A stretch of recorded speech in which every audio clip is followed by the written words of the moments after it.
समर्पित आहेत आणि ते वेगवेगळ्या ठिकाणावर जाऊन प्रवचन करत असतात. ते नॅशनल सर्व्हिस टीमवर ते कार्यरत होते, त्या टीमवर होते. त्याचबरोबर ते वसई सर्व्हिस टीमवर होते. महाराष्ट्र डिजिटल सर्व्हिस टीमवरती पण ते त्यांचा मोठा वाटा आहे. कन्व्हेन्शन वगैरेमध्ये त्यांनी खूप कामगिरी बजावलेली आहे आणि आज ते आपल्यामध्ये आहेत. तर आपण त्यांचं स्वागत करूया आणि आपण आणि त्याच्या आपण हात उंच करूया आणि त्यांच्यासाठी मध्यस्थी करूया की आता ते जे काही शब्द देवाचं वचन आपल्यामध्ये घोषित करणार आहेत त्याद्वारे प्रभू परमेश्वर आपल्या सर्वांशी बोलून आपल्या सर्वांच्या हृदयाला देव स्पर्श करू. Dear Lord, we pray your blessing, fill him with the Holy Spirit, touch him and use him as your vessel, chosen instrument. We make this prayer through Christ our Lord. Amen. Namo Krupa Purna Mariye.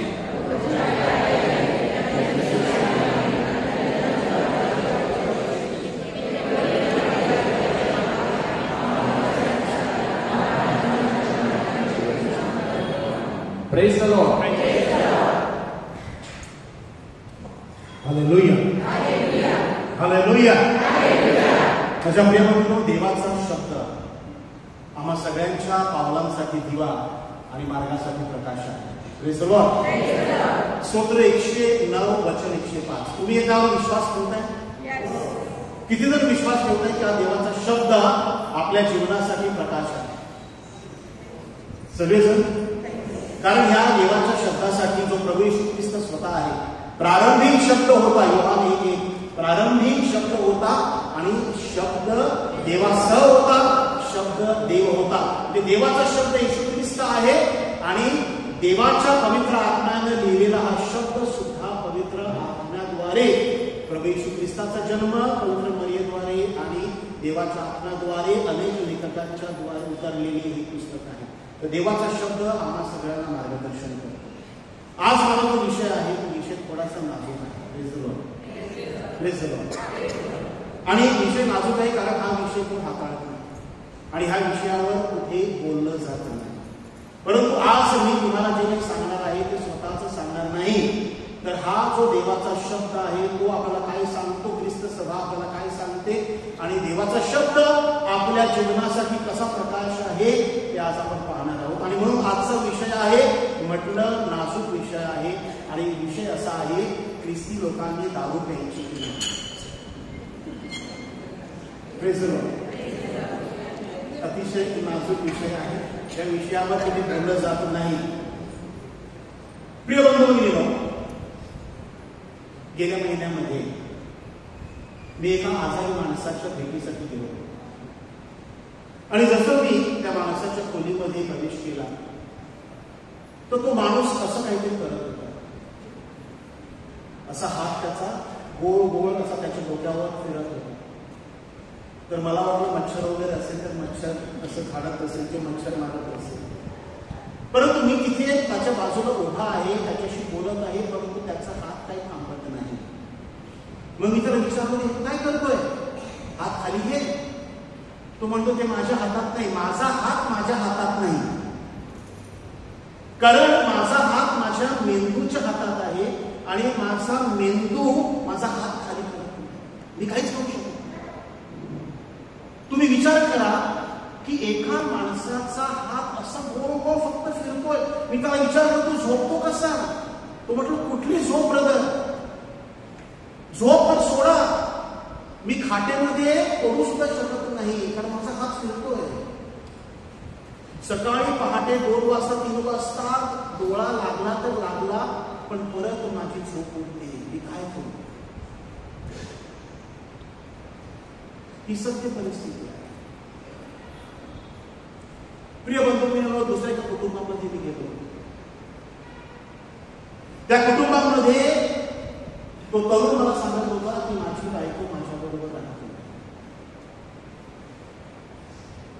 सोन्याचं चमच तोंडात घेऊन जन्मलेला हा तरुण, born with a golden spoon.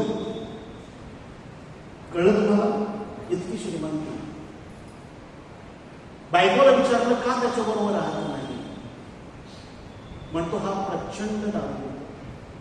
आणि मग दारू पिल्यानंतर तो त्याच्या स्वतःच्या ताब्यात राहत नाही, माझ्यावर बिनबुडाचे आरोप करतो. आणि म्हणून त्याला मी खूप संधी दिली, परंतु तो सुधारायला तयार नाही. माझे दरवाजे त्याच्यासाठी बंद नाही. माझ्या प्रिय बंधू भगिनींनो, जगभरामध्ये दरवर्षी अधिकृतपणे अनधिकृत तुम्ही सोडून द्या, जे गावागावामध्ये इथे तिथे होतं ते, अधिकृतपणे हॉस्पिटलमध्ये दारूच्या व्यसनामुळे मरण पावलेल्या व्यक्तींची संख्या 26 लाख आहे. 2.6 million people die because of alcoholism in the world. आणि अधिकृत संख्या आहे. अनधिकृत त्याचं सोडून द्या. त्या गावागावामध्ये जी लोक दारूमुळे मरतात त्यांचं नोंदणी दारूमुळे मेला असं कधी होत नाही. आणि जगामध्ये जे मृत्यू होतात त्या सगळ्या मृत्यूमध्ये 5 ते 10% मृत्यू, 5 ते 10% म्हणजे पहा तुम्ही, की जर 100 माणसं मरण पावली तर त्यामधले 5 ते 10 माणसं हे दारूच्या व्यसनामुळे मरण पावतात. हे खरं सर्वे आहे आणि ते तुम्ही गुगल करू शकता.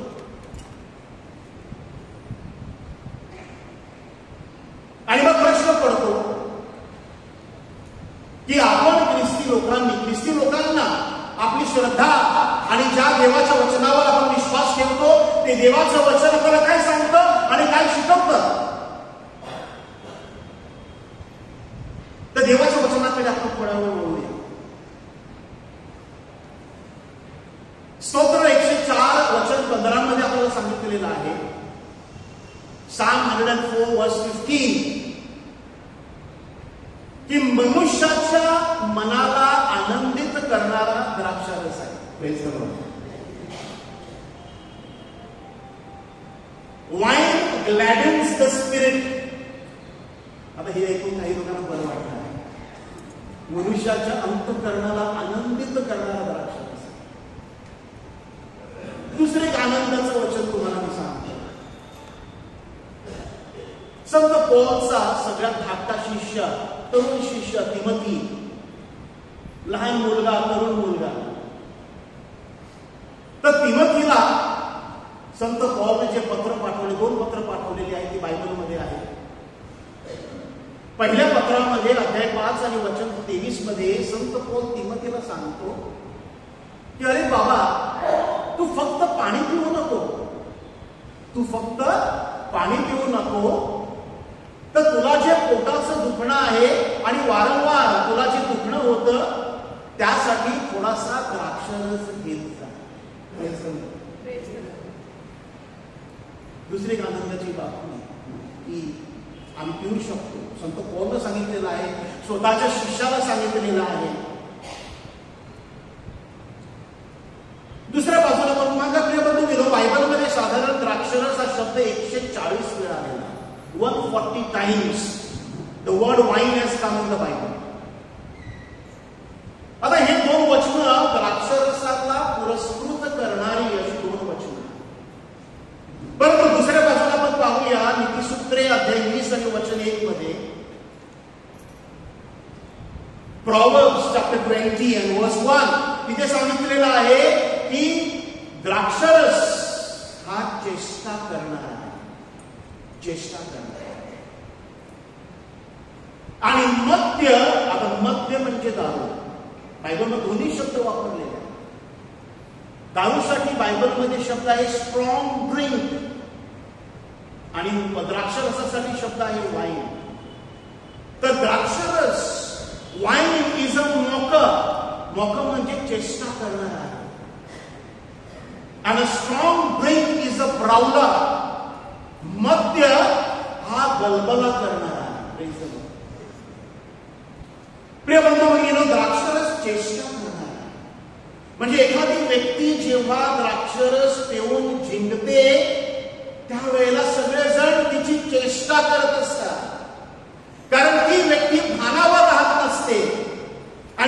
व्यक्तीच्या मुखांतून जे शब्द निघत असतात किंवा ज्याप्रमाणे ती व्यक्ती जिंकते किंवा त्या व्यक्तीची वागणूक किंवा वागणूक असते, ज्याप्रमाणे ती व्यक्ती इतरांबरोबर संभाषण करते, त्या व्यक्तीचे शब्द कसे उलटे सुलटे जिभेतून निघत असतात, त्यामुळे द्राक्षरसामुळे त्या व्यक्तीची चेष्टा होत असते. बायबल आपल्याला स्पष्ट सांगते आणि पुढे सांगितलेलं आहे. आणि त्यापेक्षा वाईनपेक्षा जर तुम्ही स्ट्रॉंग ड्रिंक पिली, जर तुम्ही बियर पिली किंवा जर तुम्ही दारू पिली, तर त्यामुळे काय होतं, गलबला होतो. गलबला म्हणजे काय की भांडण, brawler, the one who brawls, म्हणजे जो सगळीकडे जाऊन भांडण करतो, मारामारी करतो आणि सगळं जणू काही सगळी माती आपल्या शिंगावर येत असतो. आणि हे सगळे अनुभव आपल्याला नवीन नाही, हे सगळे अनुभव आपण पाहिलेले आहेत, अनुभवलेले आहेत, अनुभवत आहोत. पुढे आपण पाहूया यशाया मोठा संदेष्टा, बायबल मधला नावाजलेला मोठा संदेष्टा, की ज्या संदेष्टाला येशू ख्रिस्ताच्या दुःख सहनाबद्दल परमेश्वरानं 700 वर्ष अगोदर प्रकट केलेले होते. की येशू ख्रिस्ताचे क्रूसावरील मरण ज्या संदेशानं दृष्टांतामध्ये 700 वर्ष अगोदर पाहिलं होतं, जे त्याच्या अध्याय 53 मध्ये आपण वाचत असतो आणि गुड फ्रायडेच्या दिवशी ते वाचन असतं. तो यशाया संदेश अध्याय 5 आणि वचन 11 मध्ये आपल्याला सांगतो की जी व्यक्ती सकाळी पहाटेपासून मद्याच्या मागे लागलेली असते, जी व्यक्ती सकाळी पहाटेपासून मद्याच्या मागे लागलेली असते, जी व्यक्ती अपरात्रीपर्यंत द्राक्षरस पिऊन झिंगत असते, त्यांचा धिक्कार असतो. Praise the Lord. काही दिवसांपूर्वी मी एअरपोर्टवरून येत होतो आणि आमची फ्लाईट सकाळी होती आणि सकाळी फ्लाईट असल्यामुळे आम्ही लाऊंज मध्ये गेलो आणि लाऊंज मध्ये आम्ही ब्रेकफास्ट घेत होतो. ब्रेकफास्ट झाला आणि जसं मी बाहेर पडलो, लाऊंजच्या बाजूला पब होता. लाऊंजच्या बाजूला एअरपोर्टला, भारतामध्ये नाही परदेशात, आणि पब होता आणि आम्ही त्या पबच्या समोर जात होतो. सकाळी 8:30 वाजता पब मध्ये बसून लोक दारू पित होते आणि सगळी सुटा बुटातली लोक, टाय मारलेली, आणि ते पाहून माझ्या प्रिय बंधूंनो आश्चर्य वाटलं की जिथे एका बाजूला लोक चहा पित असतात, सकाळी तिथे दुसऱ्या बाजूला मद्य पिणारी सुद्धा लोक आहेत. आपल्या समाजामध्ये सुद्धा आहेत आणि सुद्धा बुटामध्ये वावरणारी लोक सुद्धा आहेत. आणि म्हणून अशा सांगतो, सकाळी पहाटेपासून त्यांचं लक्ष फक्त मद्यावर असते. आज मी काय प्यायचं, कुठली प्यायची, काय करायचं, आणि रात्री अपरात्रीपर्यंत, रात्री 2 वाजेपर्यंत, 3 वाजेपर्यंत आपण सगळ्यांना अनुभव माहित आहे, आपण सगळ्यांनी ते पाहिलेलं आहे. डोळे उघडे आपले आहेत तरी सुद्धा आपण काही करू शकत नाही, आपण काही बोलू शकत नाही. अपरात्रीपर्यंत द्राक्षरस पिऊन झिंगणारी लोक, बायबल आपल्याला सांगतं, देवाचं वचन आपल्याला सांगतं, त्यांचा धिक्कार असो. कठीण शब्द. प्रिय बंधू, काही वर्षापूर्वी कदाचित तुम्ही ऐकलं असेल, हे उदाहरण अनेक ठिकाणी मी दिलेलं आहे. मी वसईत एका पॅरिशमध्ये प्रबोधनासाठी गेलो आणि प्रबोधन झाल्यानंतर एक बाई येऊन मला भेटली आणि ती मला म्हणाली की ब्रदर, मला तुमच्याकडे विशेष काम आहे. म्हटलं बोला. तुम्हाला माझ्या माहेरी यावं लागेल. Praise the Lord. तुम्हाला माझ्या माहेरी यावं लागेल. म्हटलं तुझ्या माहेरी? होय ब्रदर. म्हटलं काय प्रॉब्लेम आहे? माझा भाऊ फार दारू पितो, तो बँकेमध्ये मोठा मॅनेजर आहे, उच्च शिक्षित आहे, पण एकदा त्याच्या तोंडाला लागली की तो 15 दिवस फक्त पीत पीत असतो आणि घरामध्ये एम्पड करून टाकतो. लग्नाची तरुण मुलगी आहे, सुशिक्षित पत्नी आहे, परंतु घराचा नरक करून टाकतो 15 दिवसाचा. बरोबर, तुम्ही माझ्या माहेरी या आमच्या प्रार्थनेसाठी. म्हटलं एक बहीण आपल्या भावासाठी, माहेरच्या लोकांसाठी जर विनवणी करत असेल, म्हटलं मला जावं लागेल. आणि मग तिला मी वेळ दिला आणि तिच्या बरोबर तिच्या माहेरी गेलो. घरामध्ये आम्ही शिरलो, सोफ्यावर बसलो आणि मी विषयाला हात घातला. म्हटलं भाऊ, तुम्ही इथे उच्च शिक्षित, चांगल्या पदावर बँकेमध्ये काम करणारी व्यक्ती, लोक तुम्हाला मान देतात, सन्मान करतात, आदर करतात, मग का तुम्ही अशा प्रकारे दारू? मी असं बोललो तेवढ्यात तो उठला आणि धावला अल्ताराकडे धावला आणि अल्तारावरून त्याने बायबल काढलं आणि मला म्हटलं, बायबल मध्ये लिहिलेलं आहे मी दारू पिऊ शकतो. मी अवाक झालो.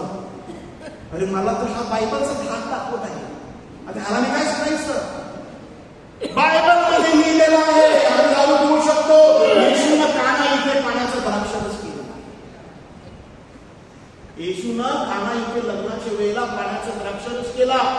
कुठे बायबल मध्ये लिहिलेलं आहे की आम्ही दारू पिऊ शकत नाही, आम्ही वाईन पिऊ शकत नाही?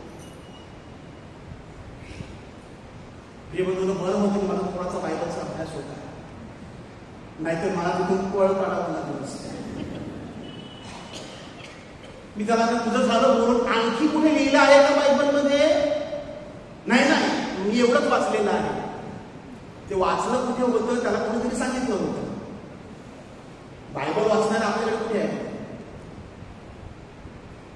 म्हटलं आता ते बायबल मला दे. मग मी बायबल हातामध्ये घेतलं, त्याला सांगितलं तर काम कर, तुला जर एवढा बायबलचा अभ्यास आहे मग माझ्यासाठी गलतीकरास पत्र अध्याय 5 आणि वचन 21 कर. त्याला कुठे मिळतं गलतीकरास? कुठे नवीन करारामध्ये की जुन्या करारामध्ये? त्याला कुठे माहिती? मी बायबल घेतलं, गलतीकरास पत्र अध्याय 5 आणि वचन 21 काढलं, त्याला सांगितलं आता मी तुझ्यासाठी वाचत आहे. आणि तिथे स्पष्ट लिहिलेलं आहे देहाची कर्मे, आणि 3 विभागांमध्ये देहाची कर्मे किती विभागलेली आहे. आणि 21 मध्ये जे 4 आहे तिथे लिहिलेलं आहे दारूबाजी करणाऱ्यांना देवाचं वतन मिळणार नाही. दारूबाजी करणाऱ्यांना देवाचं राज्य मिळणार नाही. आणि जसं त्याने ते माझ्याकडं वचन ऐकलं तसं तो माझ्या पाय धरले. ब्रदर, हे मला माहित होतं. म्हटलं तू दारूबाजी करतो, 15 दिवस तू घरामध्ये गोंधळ घालतो, घरामध्ये नरक निर्माण करतो, आणि तुला काय वाटलं तू स्वर्गामध्ये जाणार आहेस? दारूबाजी करणाऱ्यांना देवाचं राज्य मिळणार नाही, स्पष्ट बायबलमध्ये आहे. आणि देवाचं वचन सत्य आणि देवाचं वचन विश्वसनीय आहे. देवाचं वचन माझ्या जीवनासाठी प्रकाश आहे. पण जर घरात दिसते असेल आणि ते बायबलवर विश्वास ठेवणार असतील तर हे देवाचं वचन घरात येईल. पाया पडला, मला म्हणाला ब्रदर आजपासून मी दारूला शिरणार.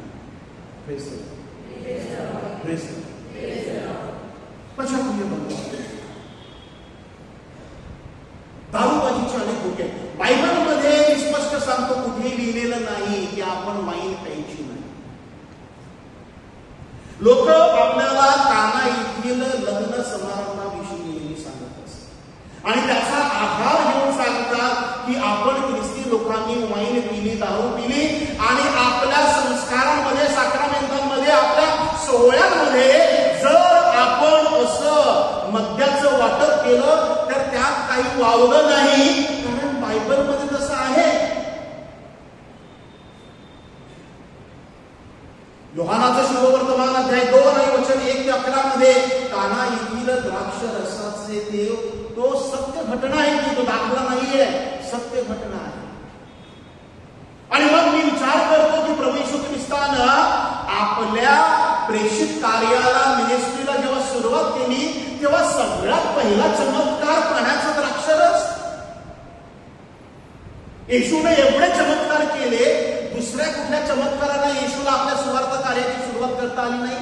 सगळ्यात पहिला चमत्कार, तो सुद्धा त्याची वेळ आली नव्हती, तरी सुद्धा त्याने पाण्याचा द्राक्षरस केला. ह्यातून परमेश्वर आपल्याला काय सांगत आहे हे ख्रिस्ती लोकांनी समजून घेतलं पाहिजे.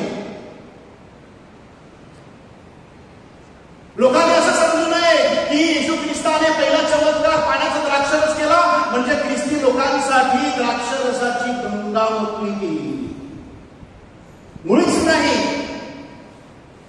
सगळ्यात पहिलं त्यातली जी थिओलॉजी आहे, ईशज्ञान आहे, ते आपण समजून घेतलं पाहिजे की जगाचा अंत होणार आहे तेव्हा येशू ख्रिस्त राजा आणि ख्रिस्त सभा त्याची वधू आहे. आणि ह्या ख्रिस्त सभेचा जो राजा वर आहे त्या वराच्या लग्नाविषयी आपल्याला सांगितलेला जगाच्या अंत वेळेला. आणि त्याचप्रमाणे येशूने त्याच्या सुवार्थीची सुरुवात सुद्धा लग्नापासून सुरुवात केलेली आहे. त्या काना इथे ईशज्ञानाच्या दृष्टीनं, थिओलॉजीच्या दृष्टीनं खरा नवरदेव येशू ख्रिस्त आहे. ही इज अ ब्राइडग्रूम. आणि यहुद्यांचे रंजन सगळे रिकामी होते. यहुद्यांकडे काही नव्हतं. ते नियमशास्त्रामध्ये गुरफटून गेलेले होते. ते धर्म विसरून गेले होते आणि फक्त नियमांच्या विळख्यामध्ये ते सापडलेले होते. म्हणून त्यांचे राजन रिकामी होते. त्यांच्याकडे खरा देव नव्हता आणि जो मसीहा त्यांच्याकडे आला होता त्याला ते ओळखू शकत नव्हते. आणि येशूला ही जी अपूर्णता होती ती पूर्णता, ती परिपूर्णता आणण्यासाठी त्याने ते पाण्याला भरायला सांगितले आणि त्याचा द्राक्षरस केला. द्राक्षरस हा येशूच्या रक्ताचे प्रतीक आहे. आणि तिथे येशूने असं प्रकट केलेलं आहे. ईश्वर त्याला आपल्याला सांगतात, बायबल पंडित आपल्याला सांगतात की येशू जो नवरा आहे, जो नवरदेव आहे आणि ते जे रांजण ते येशूचं रक्त आणि तिथे जमलेली सगळी लोक ही ख्रिस्त सभा आहे, संपूर्ण जग आहे. आणि जगासाठी येशूनं आपलं रक्त विपुल प्रमाणात उत्पन्न करून दिलेलं आहे. ज्यांना स्वर्गात यायचं आहे, ज्यांना येशूचं अनुसरण करायचं आहे, त्यांच्यासाठी येशूच्या रक्ताची विपुलता आहे. येशूचं रक्त फक्त यहुदी लोकांसाठी नाही, येशूचे रक्त फक्त ख्रिस्ती लोकांसाठी नाही, येशूचे रक्त संपूर्ण मानव जातीसाठी ते विपुल प्रमाणात आहे. ते कधी संपणार नाही. हे ईशज्ञान आहे. ते काना इथल्या समारंभाचं. आणि दुसरं, मानवी दृष्टिकोनातून आपल्याला ख्रिस्त सभा काय शिकवते की सगळ्या गोष्टी ईशज्ञानामधून आपण घेत नाही, तर काही गोष्टी सामाजिक सुद्धा असतात. सामाजिक शिक्षण काय आहे? What is the social teaching? सामाजिक शिक्षण हे आहे. येशूने सर्वात प्रथम आपल्याला सांगून दिलेलं आहे की साक्रामेंट, मग ते लग्न असो, मग तो बाप्तिस्मा असो, मग ते दृढीकरण असो, प्रथम ख्रिस्त शरीर संस्कार असो, साक्रामेंट आपण साजरे केले पाहिजे. हा पहिला मुद्दा आपण सगळ्यांनी समजून घेतला पाहिजे.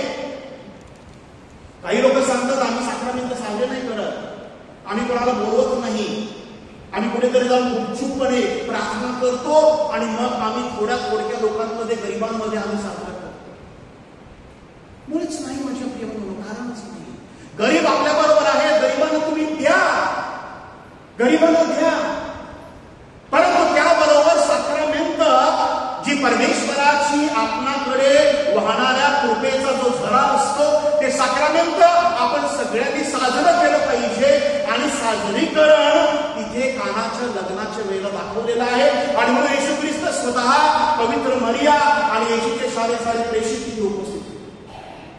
जिथे हे आपण ध्यानात घेतलं पाहिजे, हे फक्त प्रतीक नाही, तर जिथे साक्रामेंटांचा सोहळा होतो, जिथे साक्रामेंट साजरे केले जातात, त्या ठिकाणी प्रभू येशू ख्रिस्त, त्याची आई आणि त्याचे प्रेषित उपस्थित असतात. तुम्ही त्याला आमंत्रण करा किंवा नको करा. माझ्याकडे ही प्रथा ठेवलेली आहे. माझ्या घरी कोणीही आमंत्रणाला आलं, म्हणजे लग्नाचं आमंत्रण असो, कुठल्याही सोहळ्याचं आमंत्रण असो, मी त्याला सांगतो बाबा 2 मिनिटं थांब, माझ्याकडे पुढे दुसरं काही मिळणार नाही. त्याची पत्रिका मी येशू ख्रिस्ताच्या पायावर ठेवतो अवतारावर, आणि येशूला सांगतो, हा माझा भाऊ, ही माझी बहीण आज आमंत्रणासाठी आलेली आहे. सगळ्यात पहिलं आमंत्रण येशू तुला. तू या लग्नाला उपस्थित राहा. प्रभू येशू तुझ्या आईला घेऊन ये, तुझ्या प्रेषितांना घेऊन ये आणि ह्यांचं लग्न, ह्यांचा सोहळा आशीर्वादित कर. यांच्या लग्नामध्ये, यांच्या सोहळ्यामध्ये काहीही कमी पडू देऊ नकोस. पहिलं आमंत्रण. मग ती प्रार्थना झाल्यानंतर मग मी माझं आमंत्रण सुरू. परंतु माझ्या प्रिय बंधूंनो, जिथे साक्रामेंट आहे, तिथे येशू उपस्थित आहे. येशूचं प्रेम इतकं मोठं आहे की येशू आपल्या आमंत्रणाची वाट पाहत नाही, तो स्वतः तिथे उपस्थित असतो. आणि मग तो उपस्थित झाल्यानंतर तो काय करतो? तो सगळ्या गोष्टींची तरतूद करतो. तरतूद करतो. He is a provider. We receive everything from his providence. तो काही कमी करू देत नाही, काही कमी करू देत नाही.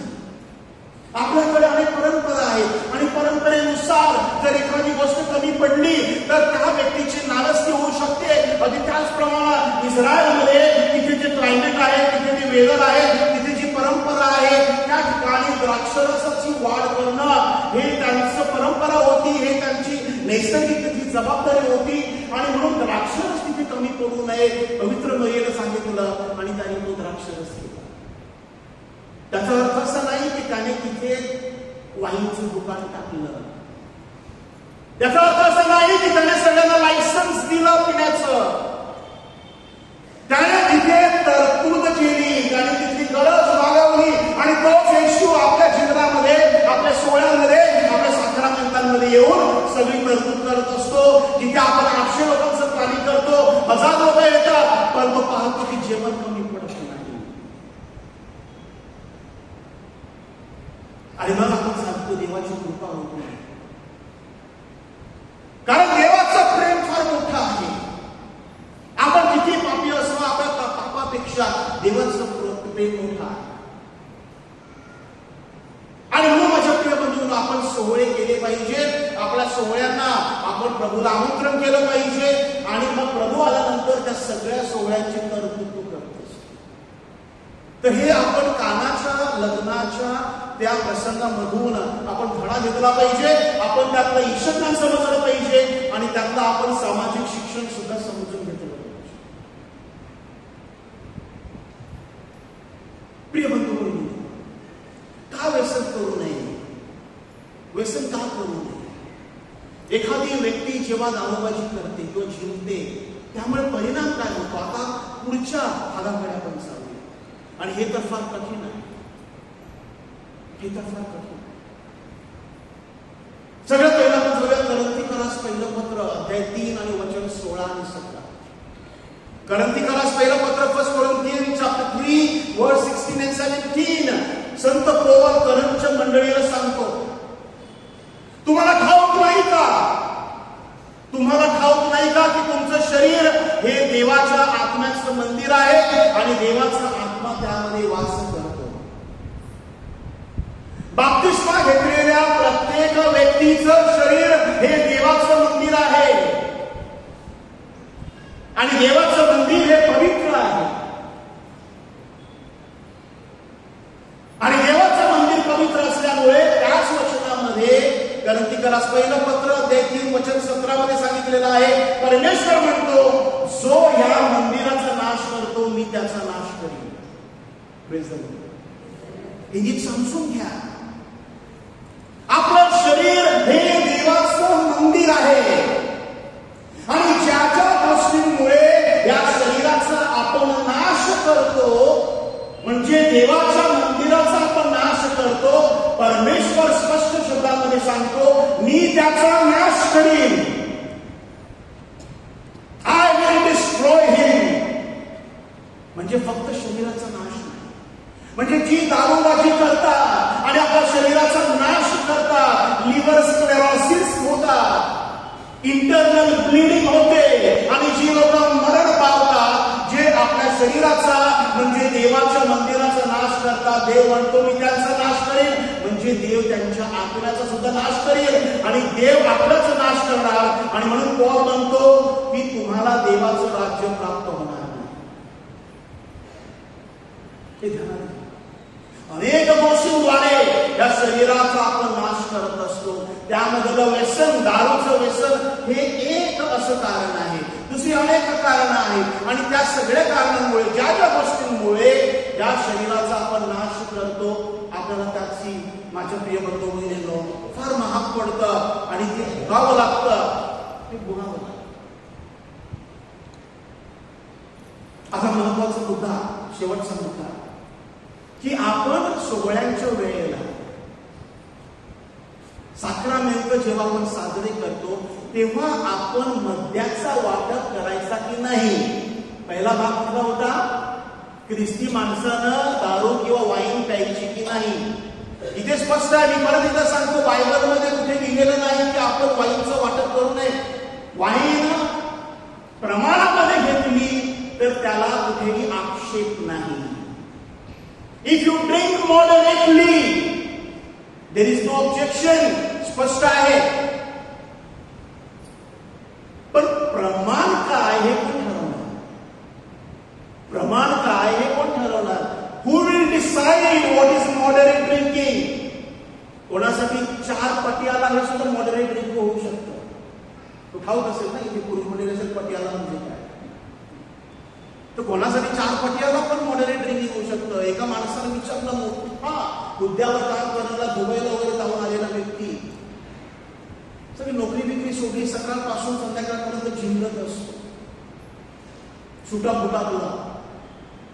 म्हटलं काय चाललंय भाऊ, काय चाललंय, कशाला एवढं पेलं? I love drinking. काय त्याचं उत्तर आलं? I love drinking. बापरे, सुटा फुटा होता ना, म्हणून उत्तर इंग्लिश मध्ये दिलं त्यांनी, कारण तो पिन सुद्धा इंग्लिशच होता. इंग्लिश सुद्धा फुटातला, पिणारा इंग्लिश, आणि जेव्हा इंग्लिश पितो तेव्हा इंग्लिशच बाहेर पडतं. शाळेत आम्ही कशाला सेंट मध्ये गेलो होतो नाही का, जायची गरज नव्हती ना. 2 टाकले की आपोआप आलंच English. Praise the Lord, praise the Lord. तर माझ्या प्रिय बंधूंनो, पहिला मुद्दा ख्रिस्ती माणसानं खायचं की नाही, मग मी सांगितलं.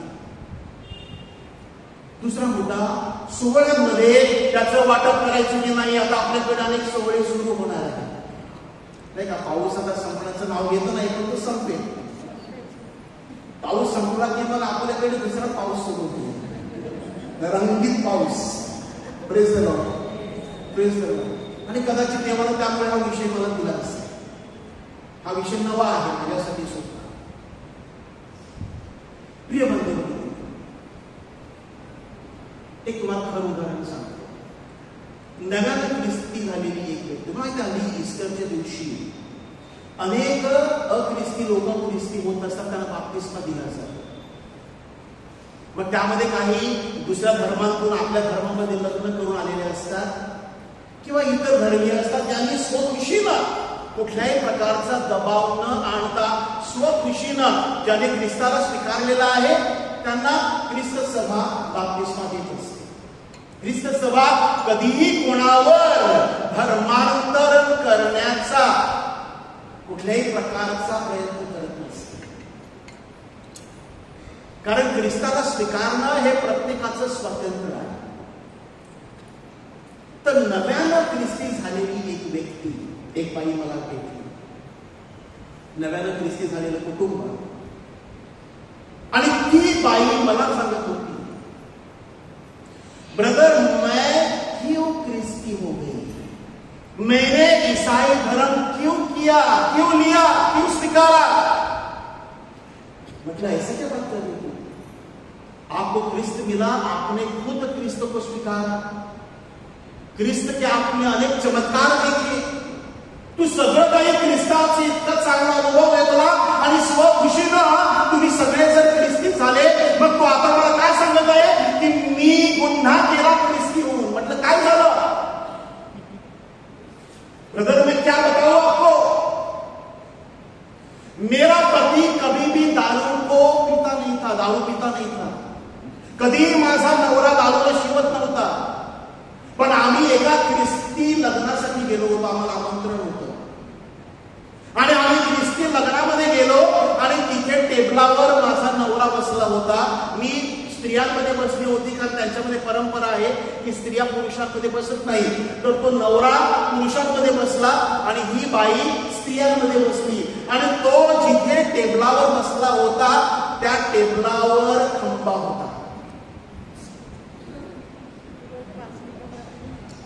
आणि आजूबाजूला आपले नैसर्गिकरित्या ख्रिस्ती जन्माला आलेली लोक बसली होती, ज्यांना बाप्तिस्मा घेण्यासाठी काहीही मदत लागत नाही. फक्त मदरींचीच तेवढी मदत लागते उचलून देवळात आणण्यासाठी.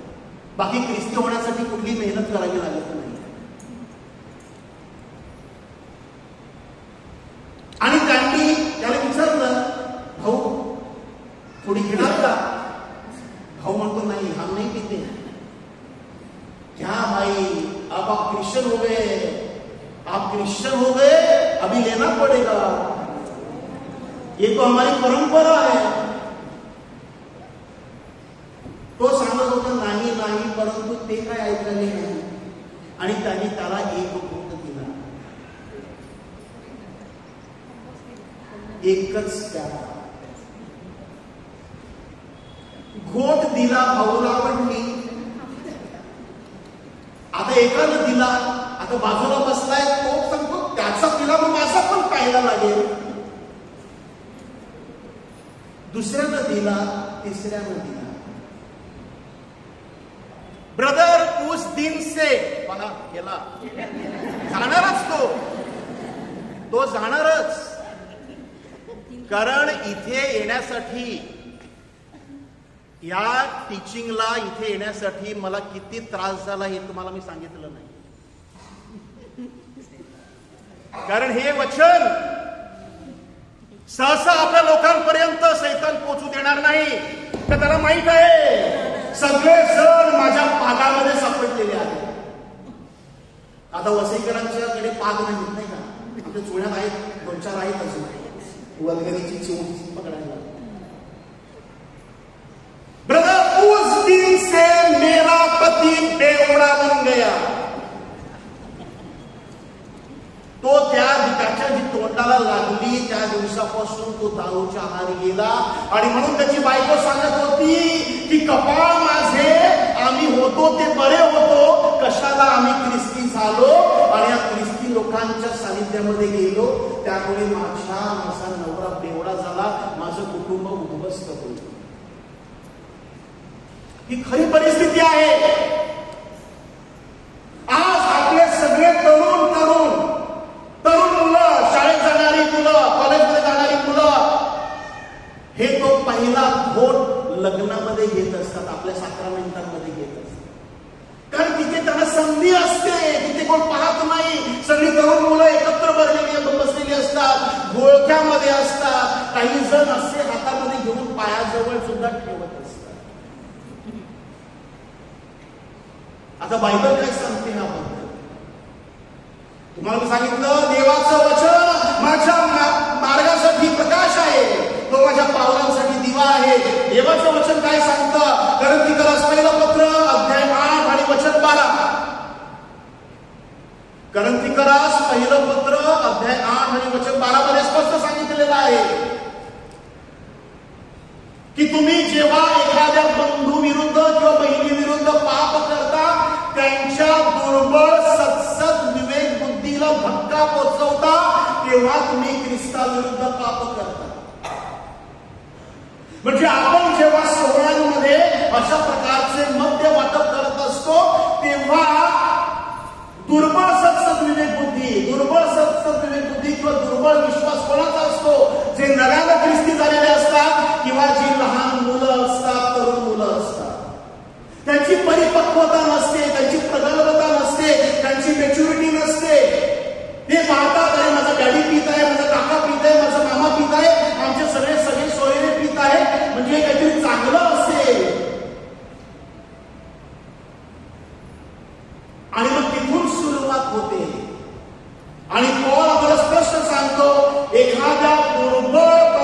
तुमच्या सत्सद विवेक बुद्धीला जेव्हा तुम्ही धक्का पोचविता तेव्हा तुम्ही ख्रिस्ताविरुद्ध पाप करता. You sin against Christ.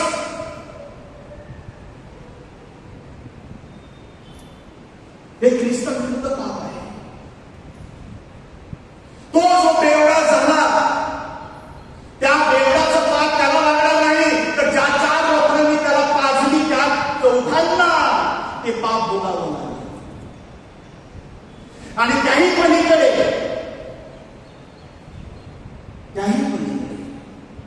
ज्यांनी त्या सोहळ्यामध्ये ती गंगा वाहिली ते जबाबदार आहे. त्यांनी जर गंगा वाहिली नसती तर तिथे कोणाला काहीला मिळालं नसतं. म्हणजे जो धनी आहे, जो त्याची ज्ञानी मेजवानी दिलेली आहे, त्याच्यापासून तर सगळे जण त्यामध्ये सापडतात.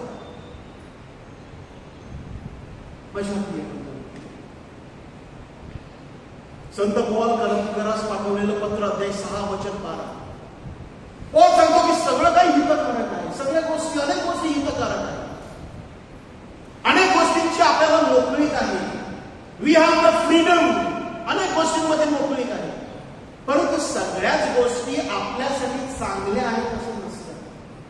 जरी मोकळीक असली तरी. आणि दारू हे त्यातून एक प्रकार.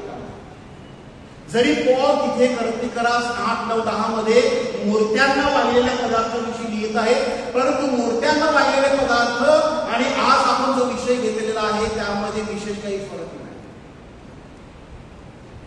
कारण शिक्षण पण तेच आहे, धर्म पण तोच आहे, ख्रिस्त पण तोच आहे, बाप्तिस्मा पण तोच आहे आणि लोक सुद्धा तेच आहे. आणि म्हणून आपल्या सगळ्यांना निर्णय घ्यायचा असेल, सगळ्यात प्रथम माझी वैयक्तिक जबाबदारी काय आहे.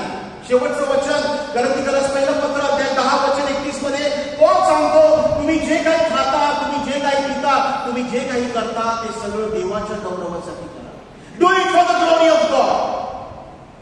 मग आपण जेव्हा पितो किंवा आपण अशा प्रकारे वाटप करतो, सामुदायिकरित्या वाटप करतो, त्यावेळेला त्याद्वारे देवाचा गौरव होतो का नाही हा प्रश्न आपण वैयक्तिकरित्या प्रत्येकाला स्वतःला विचारला पाहिजे. ना दिस इज अ इंडिव्हिज्युअल डिसिजन. बायबलची शिकवण स्पष्ट आहे, परंतु निर्णय घेणं आपल्या हातामध्ये. म्हणून आपण डोळे बंद करू. Let's pause for a while. आणि ही जी वचनं आहेत, अनेक वचनं बायबलमध्ये आहेत. आपण स्वतःला विचारूया की मी कुठे आहे. आज हा माझ्या समोर एक आरसा ठेवलेला आहे. या आरशामध्ये मी जेव्हा पाहतो स्वतःला, when I look myself in this mirror, what do I see? मला काय दिसतं?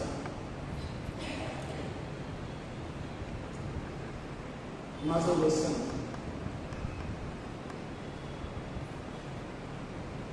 आणि त्या व्यसनापोटी, त्या व्यसना कारणास्तव माझ्या जीवनामध्ये ख्रिस्तापासून मी किती लांब गेलेलो आहे. हे व्यसन माझी चेष्टा करते का? आम्ही समाजाला भीतो, समाजाला विरोधी करतो, पण समाज माझ्यासाठी महत्वाचा आहे की देव माझ्यासाठी महत्वाचा आहे, देवाचं राज्य माझ्यासाठी महत्वाचं आहे. आणि जेव्हा माझ्याकडे सोहळा होईल त्या सोहळ्याच्या वेळेला मी काय निर्णय घेणार आहे? What will be my decision? प्रिय बंधूंनो, हे डिसिजन आपला. जरी सर्व गोष्टींचं आपल्याला स्वातंत्र्य असलं तरी सर्व गोष्टी आपल्यासाठी हितकारक आहेतच असं नाही. प्रभूचा गौरव असो. बाबा आणि सदा सर्वदा त्या जिवंत येशूला आपण जोरात टाळ्या वाजवून